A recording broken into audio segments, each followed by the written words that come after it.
আসসালামু আলাইকুম। কি অবস্থা? ঠান্ডা। এখন সকাল 7:30 বাজে, বুঝছেন না? 7:30 বাজে, 7:30তে চলে আসি ডিউটি। আমি গেছি রেডি, ঠিক আছে নে? এখন ধরেন না, এই মৌসাম, এত সুন্দর ওয়েদার, বলার বাইরে। আপনারা কি জানেন না? এটা বৃষ্টি কারণ এই যে শান্তির একটা ঘুম, এই ঘুমটা তুই চলে আসি ডিউটিতে। সেই লেভেলের বৃষ্টি আর চোখে কিন্তু দেখা যান না। এটা বৃষ্টি আর খুব জোরে বৃষ্টি আর কইতে পারতেন না। এটা বৃষ্টি হইলে ধরেন না আপনার দেখা যায় না, কিন্তু পানি জমে, বুঝছেন না?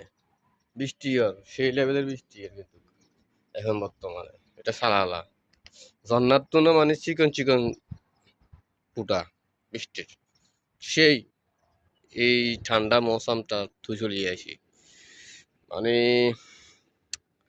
চোখে ঘুম, কিছু করার নাই, ডিউটি করতে হবে। তো ঠিক আছে, কথা ইঞ্জা নিতে। আল্লাহ হাফেজ।